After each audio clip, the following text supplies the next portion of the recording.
A'udzubillahiminasyaitonirrajim. Bismillahirrahmanirrahim. Inna a'tainakal kautsar. Fasholli lirabbika wanhar. Inna syani'aka huwal abtar. A'udzu billahi minasy syaithanir rajim. Bismillahirrahmanirrahim. Inna a'tainakal kautsar. Fasholli lirabbika wanhar. Inna saniyaka wal abtar. A'udzu billahi minasy syaithanir rajim. Bismillahirrahmanirrahim. Inna a'tainakal kautsar. Fasholli lirabbika wanhar. Inna syani'aka huwal abtar.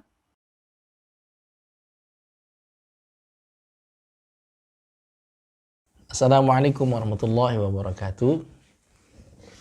Innal hamdalillah wassalatu wassalamu ala Rasulillah wa ala alihi wa sahbihi wa man tabi'ahu ila yaumil qiyamah. La haula wa la quwwata illa billah. Amma ba'du. Sahabat-sahabat ummah yang dirahmati Allah Subhanahu wa taala. Alhamdulillah, puji syukur kita panjatkan kepada Yang Maha Kuasa, Allah Jalla wa Ala, yang sampai saat hari ini masih memberikan kita nikmat yang begitu besar, yaitu nikmat iman. Mungkin kalau sahabat-sahabat ummah berpikir bahwa di antara semua nikmat yang paling besar itu adalah nikmat iman.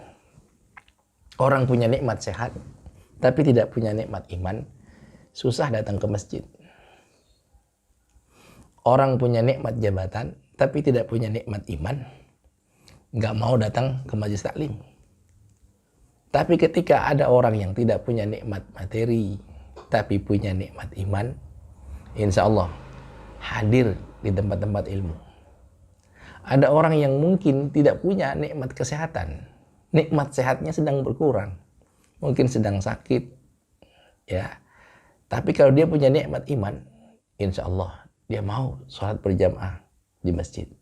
Inilah makanya para ulama mengatakan, ya, al-iman, nikmatul iman itu adalah huwa nikmatul a'zam. Nikmat yang paling besar di antara nikmat-nikmat yang lain, kata para ulama, adalah kenikmatan Allah masih menjujurkan nikmat kepada kita, yaitu nikmat keimanan.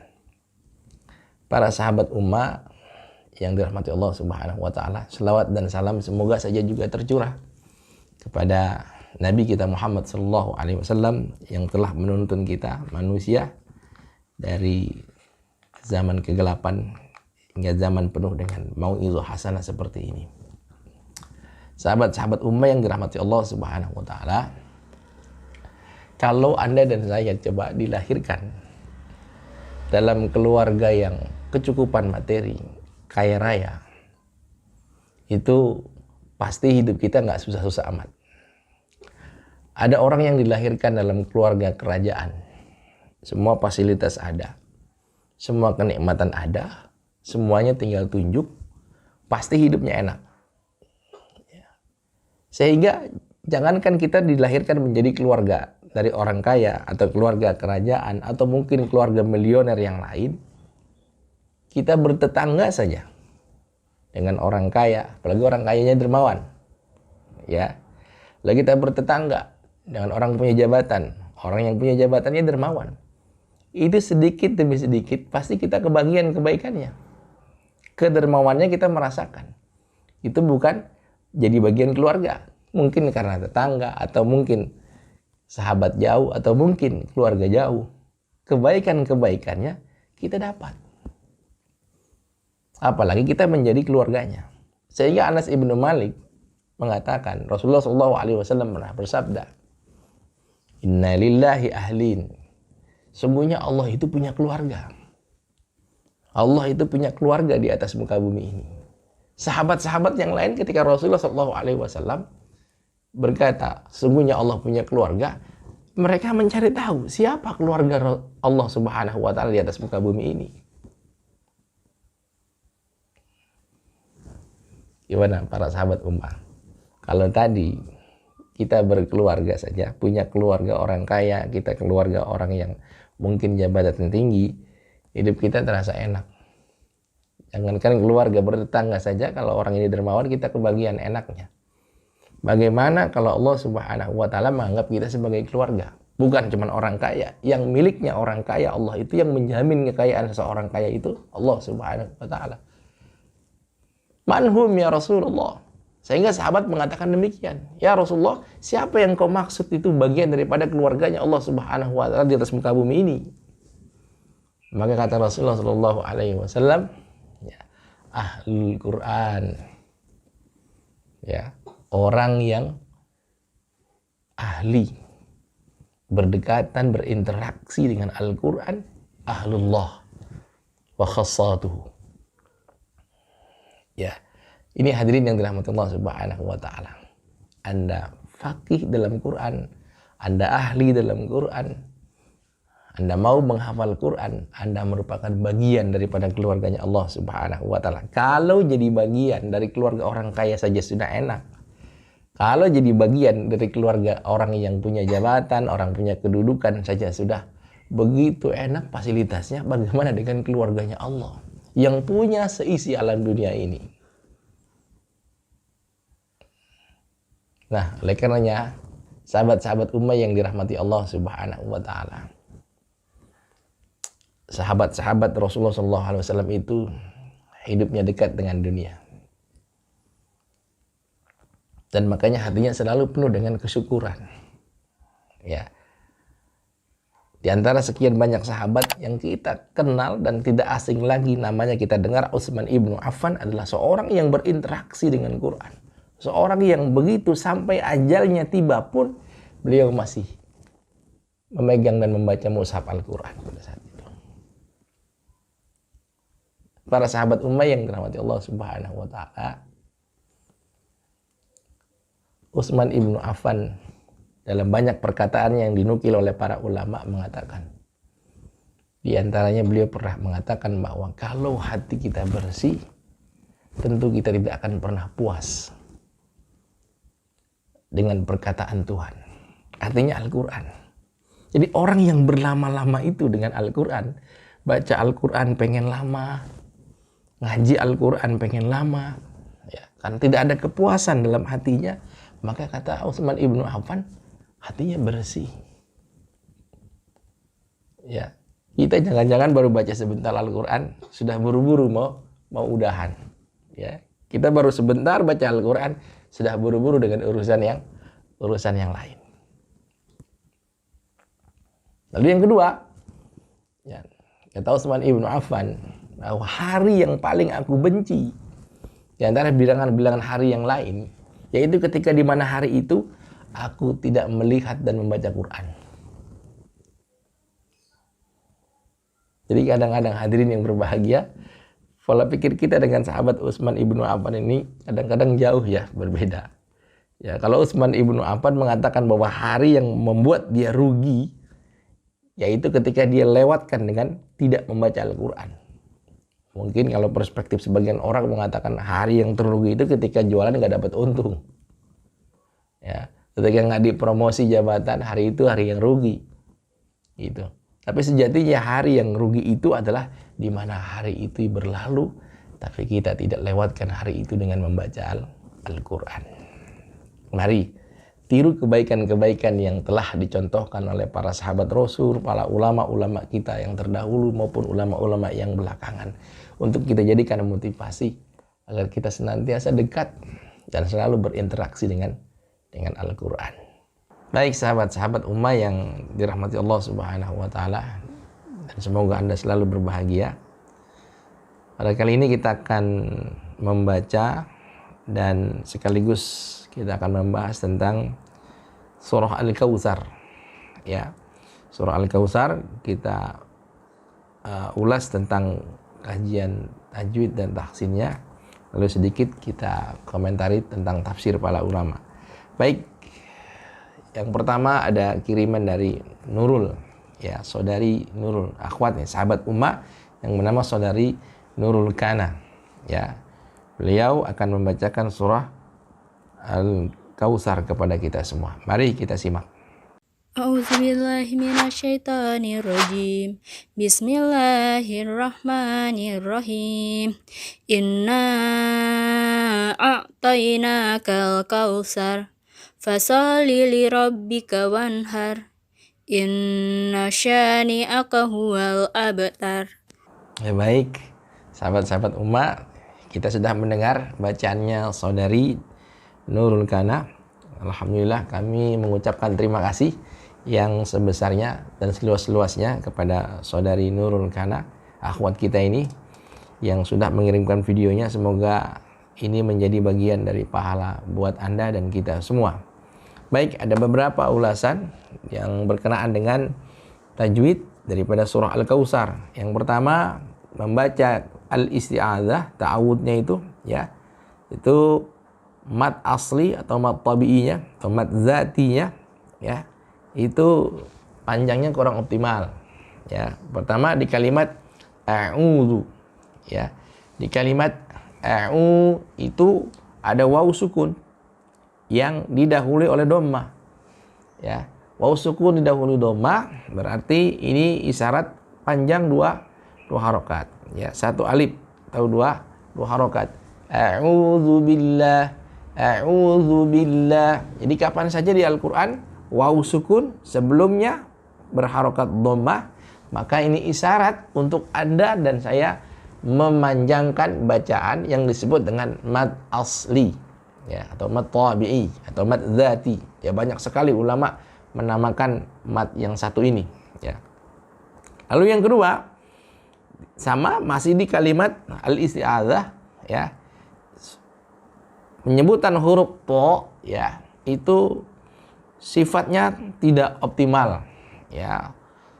Makhrajnya ujung lidah dengan pangkal gigi seri atas, to, ya, to. Jadi suaranya agak nebal. Tuh. Lalu yang kedua sama, po-nya juga, ya, itu harus terbaca dua harokat. Kenapa? Ya, karena lagi-lagi ada huruf mad, yaitu huruf alif yang menempel dengan huruf po, ya, alif sukun sebelumnya fathah. Ya, kalau tadi waw sukun sebelumnya dhammah, ya, sekarang alif sukun sebelumnya fathah. Ya, jadi kapan saja kita baca Quran, Anda sahabat-sahabat ummah, ya, di Quran itu, ya, mad asli ini banyak sekali atau mad tabi'i ini sangat banyak sekali dalam Al-Quran. Jadi kalau waw sukun sebelumnya dhammah, ya, atau alif sukun sebelumnya fathah, ini menandakan isyarat panjang, satu ketuk atau dua harokat, ya. Bismillahirrahmanirrahim, ya, seperti itu. Nanti mengukur mad asli atau mad tabi'i ini tergantung maratib yang kita gunakan. Sebagaimana pernah kita ungkap pada pertemuan-pertemuan yang lalu, ya, maratibul qiraah itu ada ulama yang mengatakan 4, ada yang mengatakan 3. Ya, jadi kita ambil yang mengatakan 3, tahqiq, tadwir, dan hadr. Ya, baik. Jadi alif yang sukun sebelumnya fathah itu isyarat panjang, ya, saudari Nurul Kana. Ya. Lalu yang terakhir juga ar-rajim. Ya, pernah kita ungkap juga dan kita ulas bahwa kata rajim seperti ini, ya, apalagi di akhir atau di penghujung kalimat, karena kita waqaf, ya, maka ini pun sama jenisnya. Jadi huruf mad itu ada 3, ya, waw, alif, ya, dengan syarat semuanya harus dalam keadaan sukun.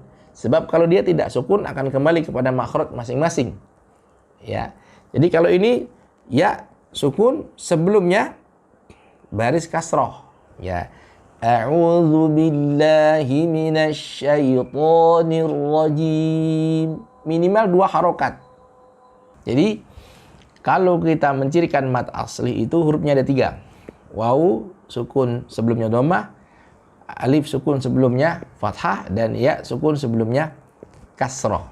3 ini terdapat dalam bacaan Quran Anda atau bacaan Quran kita semua ini, maka kita memanjangkannya sebagaimana yang diriwayatkan oleh para ulama kita yang bersumber dari hadis Siti Aisyah, yamuddu maddan.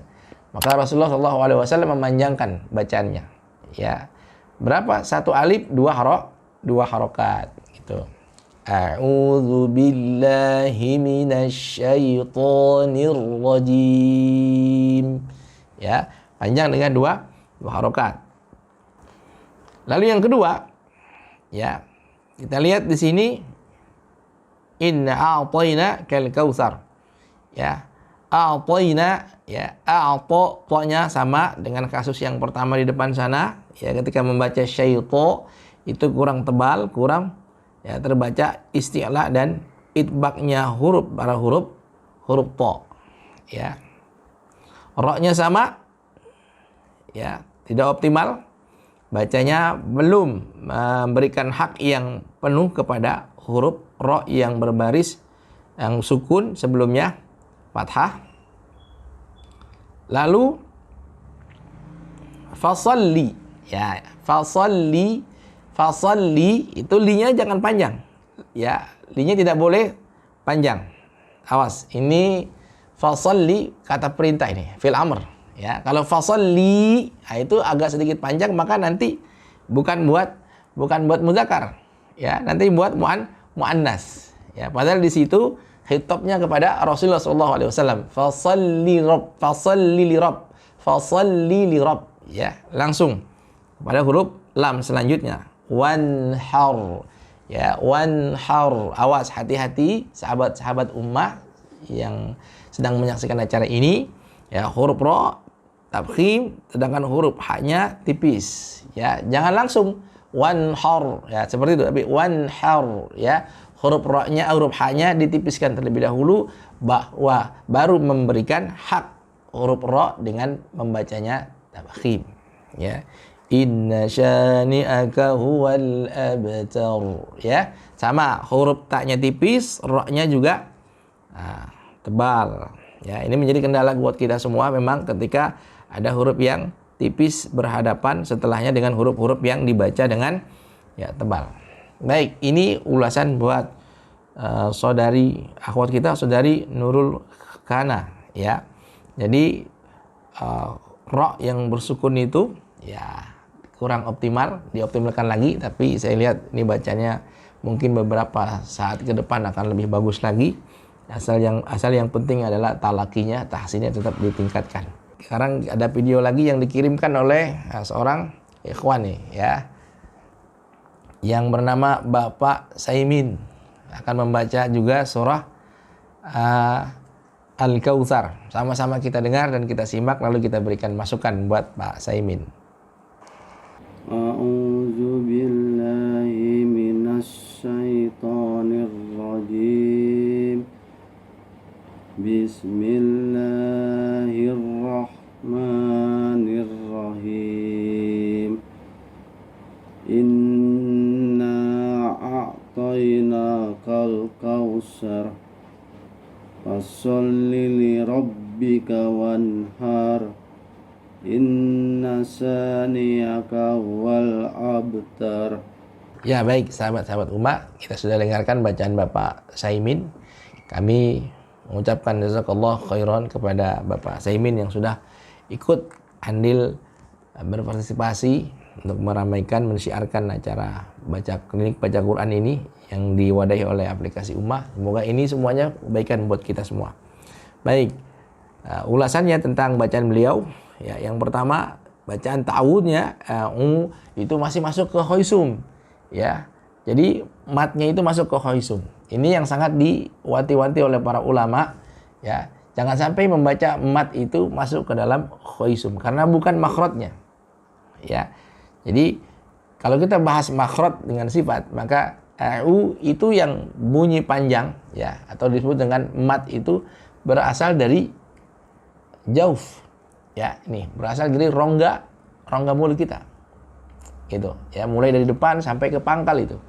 Ya, bahkan ada ulama lain yang mengatakan sampai ke sini. Ya, tapi yang kita ambil yang mayoritas jumhur itu bahwa rongga mulut itu, maka ini disebut dengan makhraj yang muqaddar, yang dikira-kira. Karena detailnya tidak jelas di mana itu. Apakah sebelah kanan, kiri, bawah, atas? Yang jelas ulama bilang al-jauf makhraj muqaddar. Ya, al-jauf itu adalah makhraj yang dikira-kira karena tempatnya tidak jelas. Pokoknya di dalam rongga mulut. Ya. Makanya lidah kita, bibir kita dimajukan, ya, dipertemukan, tasaddum. Ya, dimonyongkan, dimencucukan lidah kita. Biar supaya apa? Biar supaya itmam harokat dan tidak masuk ke rongga hidung. Karena tempatnya rongga mulut.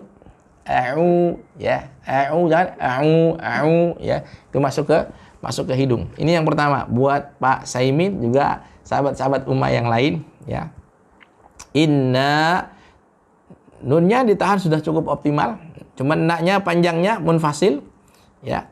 Itu kurang, ya. Baru hanya membaca mungkin sekitaran 3 harokat. Ya, seharusnya dia dibaca dengan 4 harokat. Gitu.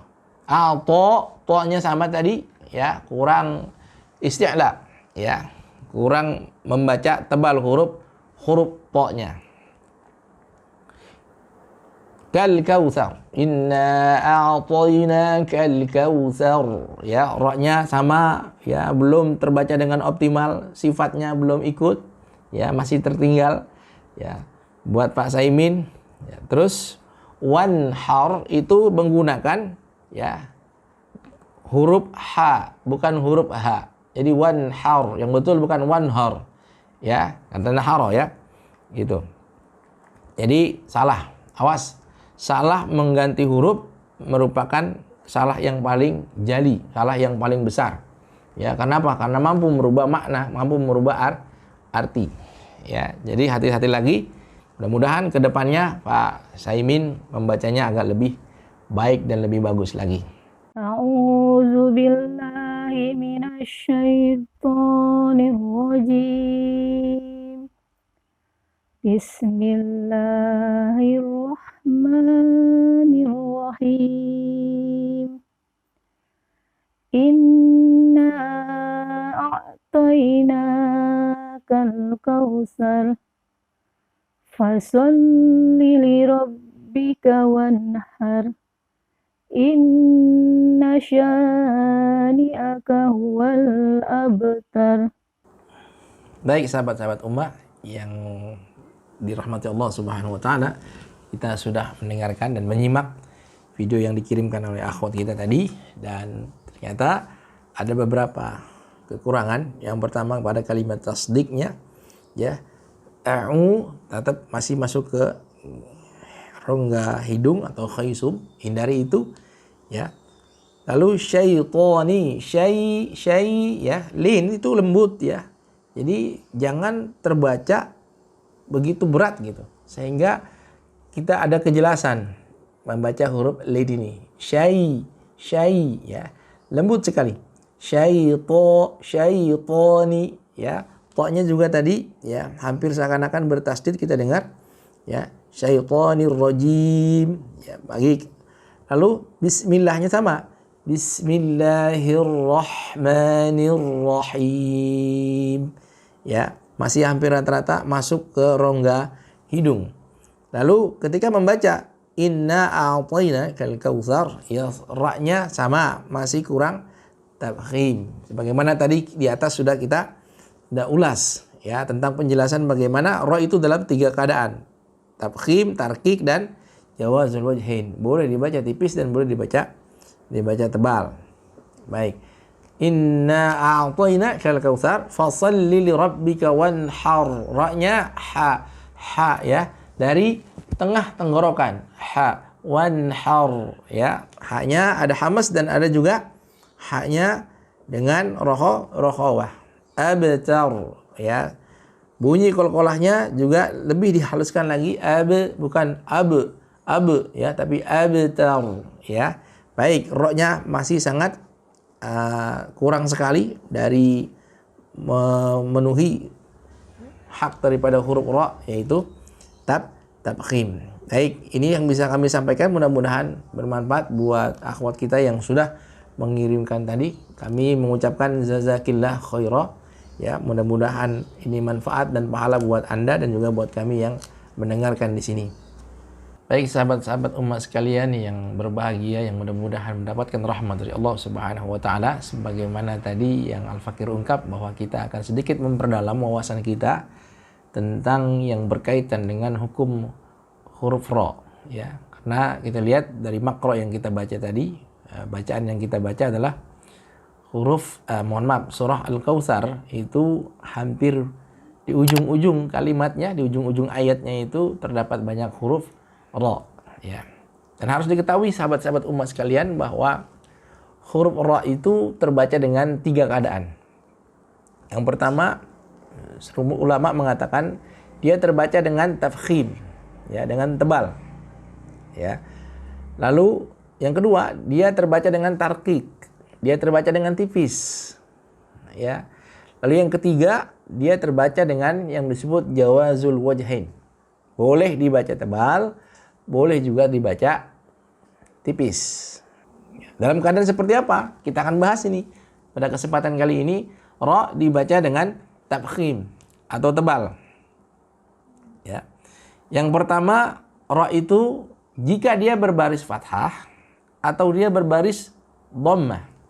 Contohnya Rabbana, Rabbana, ya, itu ra dibaca tebal, ya. Bukan Rabbana, Rabbana, tapi Rabbana, ya. Lalu yang kedua, jika dia dhammah ra-nya. Contoh Rubbama, Rubbama, Ruziqna, ya, berbaris dhammah. Maka ra dibaca dengan kondisi tafkhim, dengan kondisi tebal.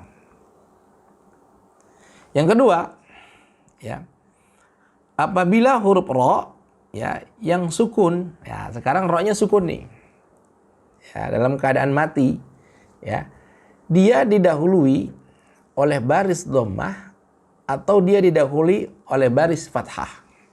Di ra-nya sukun, dia didahului oleh baris fathah atau didahului oleh baris dhammah.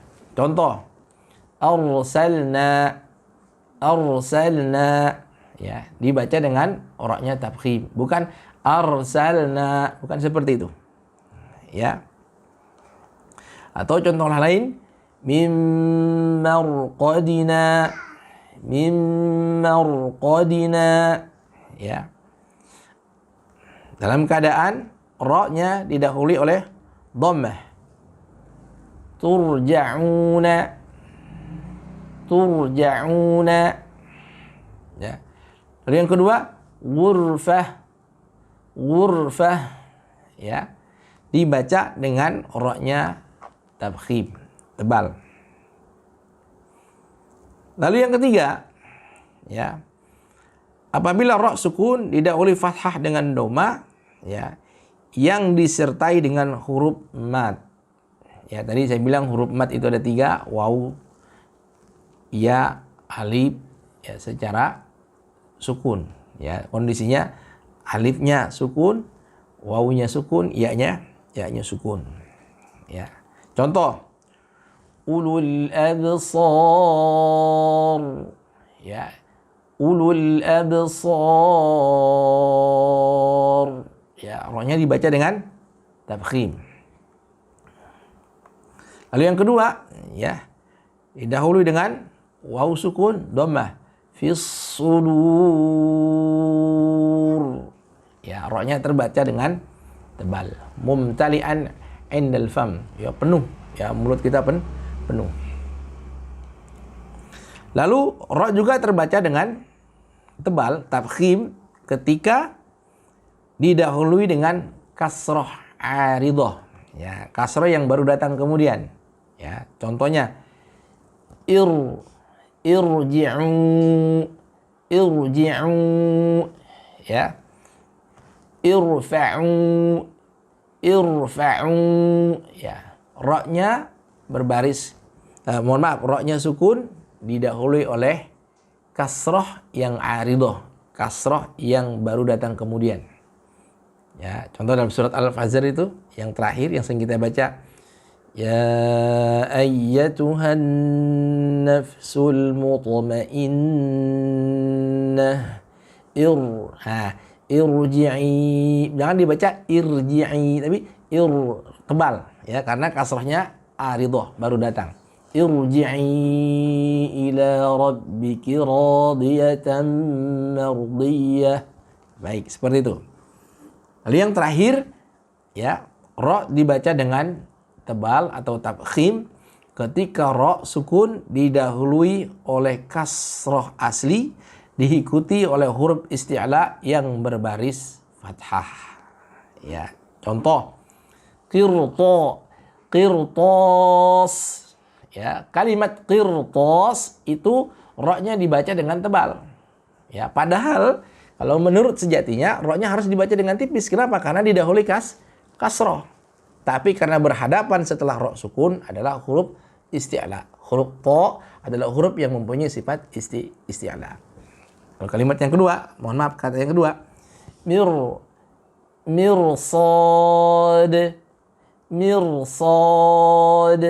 Ya, ro sukun berhadapan dengan huruf sod. Ya, berarti ro-nya yang seharusnya dibaca tipis kini diubah menjadi dibaca tebal. Kenapa? Karena berhadapan dengan huruf sod yang punya sifat isti'la. Lalu yang ketiga, ya, kalimat firqah. Ya, firqah, ya. Ro-nya dibaca dengan tebal, tafkhim. Kenapa? Karena setelah itu ada huruf isti'la yang berbaris fathah. Nah, inilah ya 1, 2, 3, 4 ya 5 keadaan di mana huruf ro kapan saja Anda melihatnya di Quran dengan seperti ini, 5 keadaan, maka ro-nya dibaca dengan tafkhim atau tebal. Mudah-mudahan ini bisa dipahami oleh para sahabat-sahabat ummah supaya bacaan kita lebih baik dan lebih bagus lagi. Baik, yang kedua, huruf ro dibaca dengan tarqiq. Huruf ro dibaca dengan tarqiq. Dibaca dengan tipis. Yang pertama, apabila huruf ro berbaris kasroh asli. Jadi, kalau tadi ro berbaris fathah, dhammah dibaca dengan tafkhim. Sekarang kebalikannya, kalau dia di bawah kasroh, maka ro itu dibaca dengan tarqiq. Ya, kita lihat contohnya. Ya. Riz, ya, enteng saja. Rizqo, ya. Yang kedua, rijalun, ya. Yang ketiga, risalah, ya. Lalu yang keempat ada tudrikuh, ya. Tudrikuh, ya. Ro-nya dibaca dengan tipis, ya. Yang kedua, ro dibaca dengan tarqiq atau dibaca dengan tipis ketika ro sukun didahului oleh baris kasroh. Jadi ro sukun kalau didahului oleh baris fathah dengan domah dia tebal, tafkhim. Tapi kalau ro sukun didahului oleh kasroh maka dia dibaca dengan tipis. Ya. Contohnya, ya, miryah, ya, mir, ya. Yang paling gampang mencirikannya adalah dengan sedikit melebarkan bibir kita, ya, mir, ya, sedikit cengir, ya, mir. Nah, kalau itu terkesan tebal, ya, tafkhim. Tapi kalau kita cengirkan mir, ya, itu tipis, miryah, ya. Terus yang selanjutnya contohnya adalah anzirhum, ya, zir, bukan zir, tapi itu tebal, zir, ya, tipis, ya. Baik, yang selanjutnya, ro sukun didahului kasroh asli diikuti huruf mat atau huruf lin. Ya, kita lihat contohnya. Kabir, ya, kabir. Nah, itu belakangnya tipis, ro-nya, ya. Tidak kabir, nah, itu tebal. Ya, ini dibaca dengan tarqiq. Mana kita lihat huruf ro-nya kita sukunkan karena kita waqaf di situ. Lalu sebelumnya ada ya, yang sukun sebelumnya berbaris kasroh. Ya. Lalu yang kedua kalimat basir,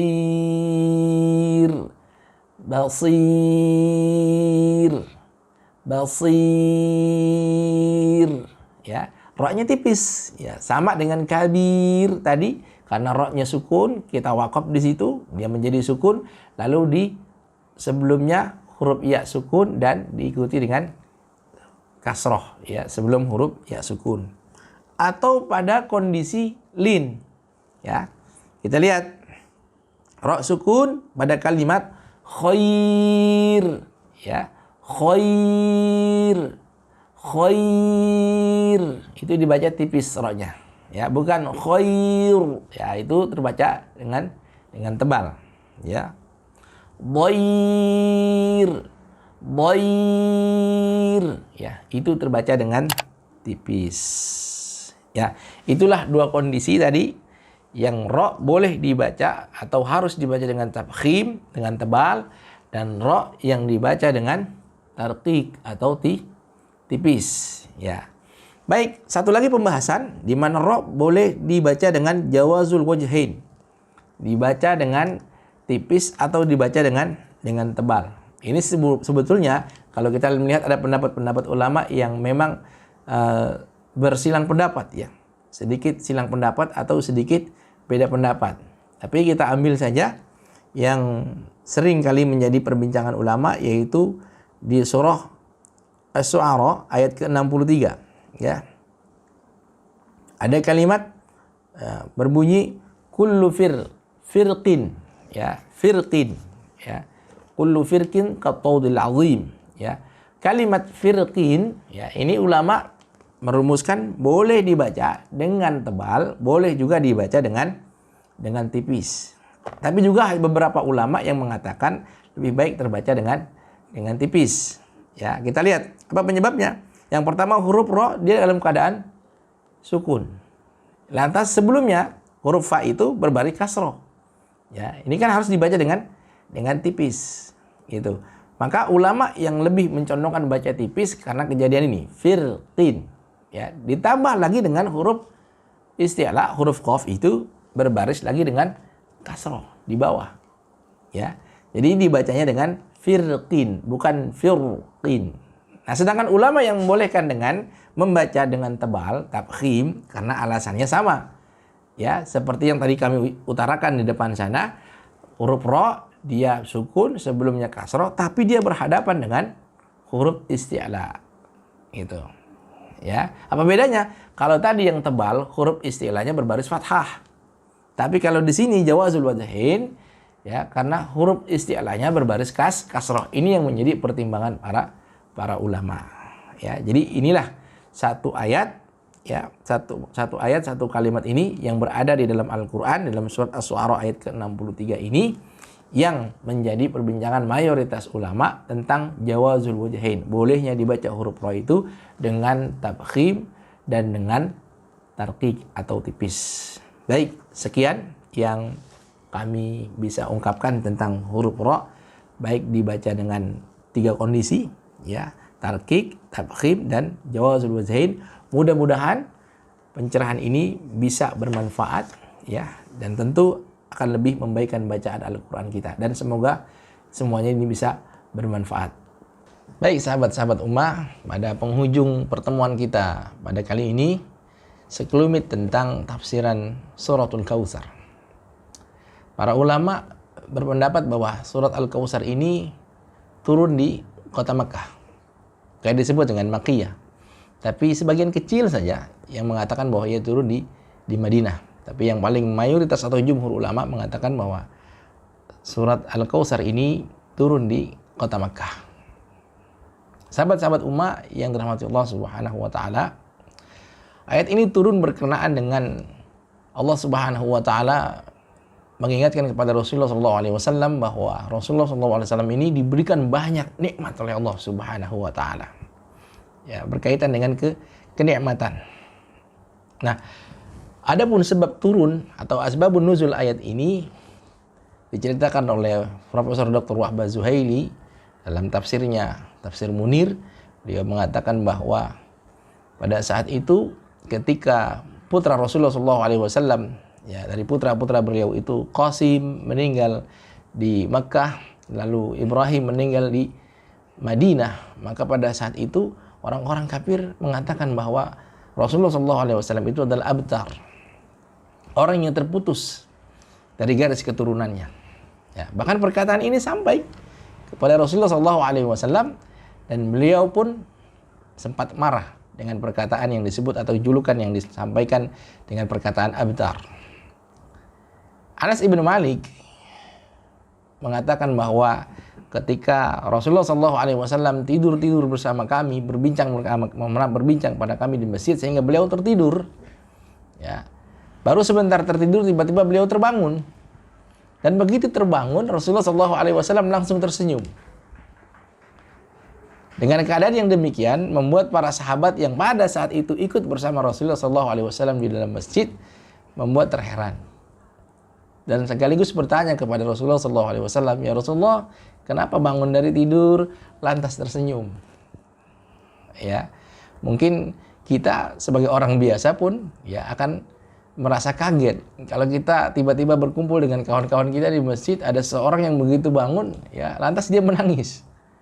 Ya, pasti kita akan merasa keheranan, kenapa ini kok tiba-tiba dari tidur lantas menangis, ya, ternyata mimpi yang tidak enak atau dan sebagainya. Tapi Rasulullah SAW begitu beliau hanya tidur sesaat, lantas begitu terbangun dan beliau tersenyum, membuat sahabat-sahabat bertanya, apa yang terjadi ya Rasulullah, kenapa engkau begitu terbangun dari tidurmu lantas tersenyum?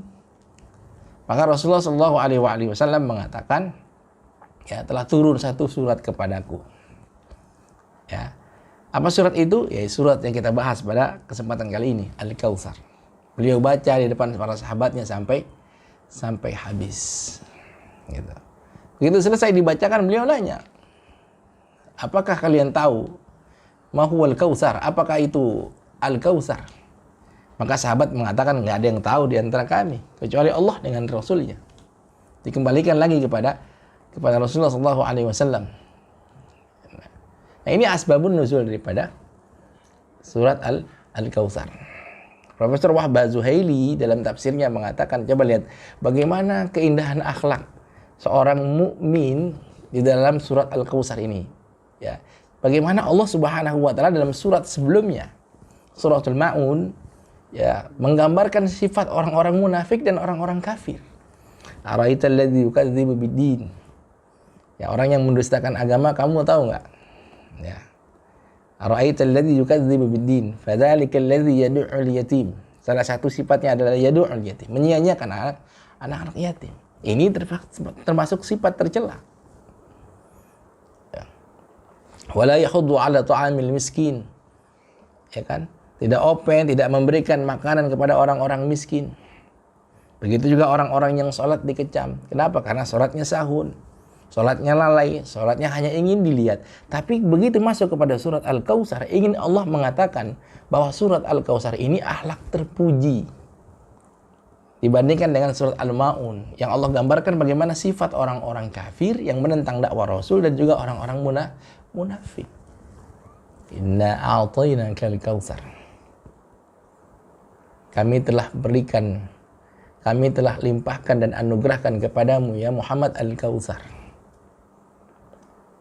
Al-Kautsar ini terambil dari kata kasir, kata ulama. Artinya yang banyak sekali. Di sini para ulama berbeda pandang. Ada yang mengatakan bahwa Al-Kautsar itu adalah sungai, telaga Rasulullah SAW. Al-Kautsar itu adalah Al-Quran. Ya, dan Al-Kautsar itu adalah nikmat yang banyak. Tetapi yang tadi ketika Rasulullah SAW terbangun dari tidurnya, lantas dia mengatakan membaca surat ini Al-Kautsar, maka Rasulullah SAW dianugerahkan kepadaku Al-Kautsar. Apa itu Al-Kautsar? Nah, jadi kita ambil yang paling banyak ulama berkomentar tentang surat Al-Kautsar ini. Al-Kautsar itu adalah telaganya Rasulullah SAW yang dilimpahkan dari Allah Subhanahu wa taala kepada beliau untuk umat-umatnya. Ya, bahkan siapa saja nanti orang yang dirinya tersebut sebagai umat Rasulullah SAW itu ya akan mampu ya meminum dari telaga tersebut. Bagaimana keindahan Al-Kautsar digambarkan dalam tafsir-tafsir yang sudah ada di tengah-tengah kita, begitu indah. Apa kata Rasulullah SAW? Abiyadu minal laban. Ya, airnya itu lebih putih daripada susu. Ahla minal asal, lebih manis daripada madu. Ya. Haffatah Jabarjad. Ya. Itu pinggiran-pinggirannya, kolamnya itu, sungai-sungai itu dari batu jamrud. Ya. Man syariba minhu, siapa orang yang minum dari telaga Kautsar itu tidak akan pernah merasakan haus selamanya. Mudah-mudahan kita berharap Anda dengan saya termasuk orang-orang yang bisa meminum telaga Kautsar. Sebab kenapa? Ya, pada saat hadis itu diungkapkan oleh Rasulullah SAW di tengah sahabatnya, ada ya sahabat-sahabat itu, ya, mohon maaf, umat-umat Rasulullah SAW itu yang ternyata susah payah untuk meminum air dari telaga tersebut. Waliyadzubillah, mudah-mudahan kita bukan termasuk orang-orang yang seperti itu. Sehingga Rasulullah SAW mengatakan, ya Allah, ya Rabb, ya Tuhanku, bukankah mereka adalah umatku? Kenapa mereka susah untuk minum di telaga itu? Ya, kata Allah Subhanahu wa Ta'ala, engkau tidak tahu ya Muhammad apa yang dia telah perbuat setelah engkau telah tiada dari atas dunia ini. Waliyadzubillah, mudah-mudahan kita tidak termasuk orang-orang yang bersusah payah nanti ketika minum telaga Al-Kautsar. Anda dan saya mudah-mudahan termasuk orang-orang yang diberikan kemudahan ketika kita akan mencicipi meminum telaga Kautsarnya Rasulullah sallallahu alaihi wasallam. Fasholli li rabbika wanhar. Tafsiran ulama ketika Rasulullah sallallahu alaihi wasallam dianugerahkan banyak kelebihan tadi, sebagaimana pendapat-pendapat ulama, maka nikmat yang banyak itu, ya, fasholli li rabbika wanhar, dibalas dengan ibadah. Yang pertama, ketika kita nikmat diberikan banyak oleh Allah Subhanahu wa Ta'ala, maka yang pertama adalah sholli li rabbik. Banyaklah, dirikanlah salat. Ya. Hadirin sahabat-sahabat ummah yang mudah-mudahan diberkahi Allah Subhanahu wa Ta'ala, ketika surat Al-Maun tadi berbicara, ya, bagaimana orang-orang yang dikatakan fawailul lil musallin, dalam ayat ini dijawab oleh Allah Subhanahu wa Ta'ala, fasholli li rabbika. Fasholli, salatnya li rabbik, hanya untuk Tuhanmu. Bagaimana digambarkan dalam surat Al-Maun tadi, ada orang salat tapi lalai, ada orang salat tapi salatnya ingin dilihat. Tapi dalam ayat ini katakan Allah jawab, fasholli li rabbika wanhar, maka salatlah untuk Tuhanmu.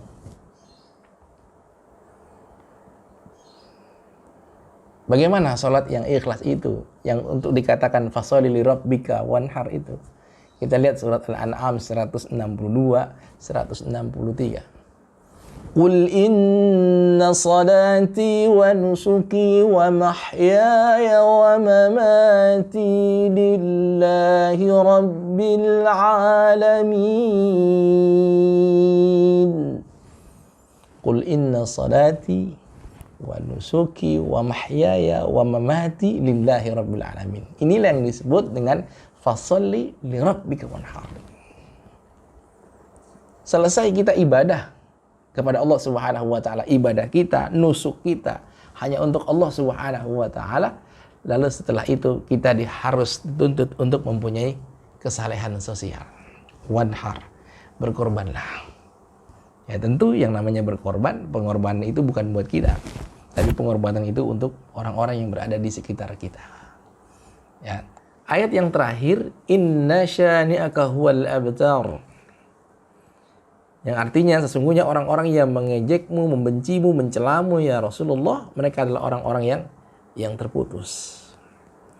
Di kalangan orang-orang Arab dulu, sahabat-sahabat Ummah, jadi kalau ada orang yang dia ditinggal meninggal oleh anaknya, ditinggal mati oleh anaknya, maka dia disebut dengan abtar, terputus kebajikannya.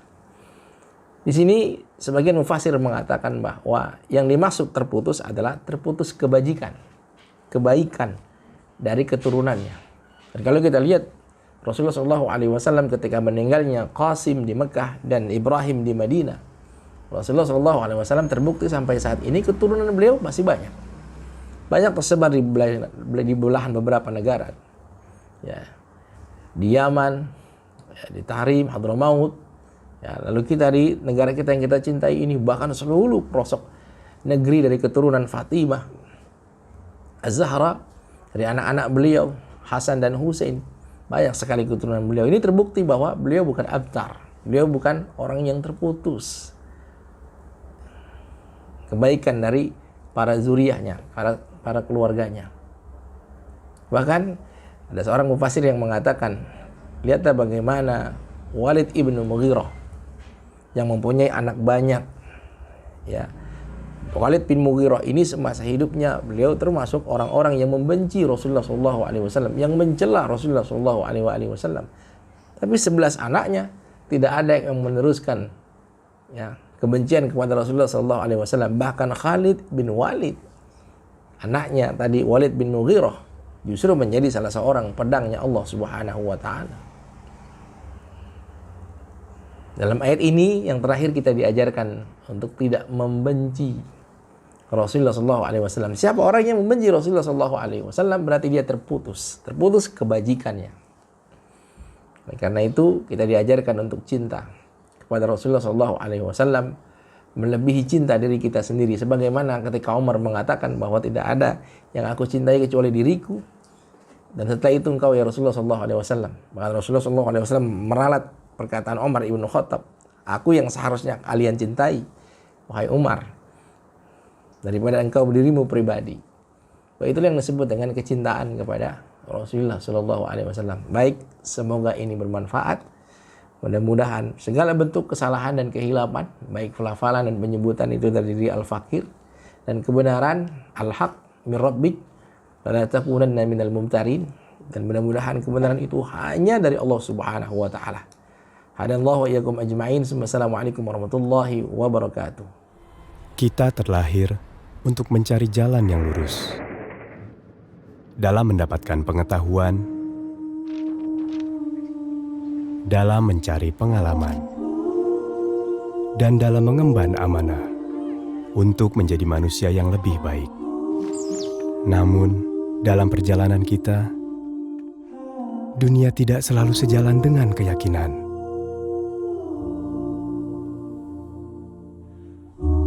Zaman mendatangkan beragam pilihan, namun yang baik untuk kita tidak selalu jelas di depan mata. Karena itu, Ummah hadir untuk kita sebagai penunjuk arah yang insya Allah memberi pencerahan, dan sebagai sahabat yang insya Allah senantiasa mengingatkan dalam perjalanan kita pulang menuju jannah. Ummah, teman ibadahmu.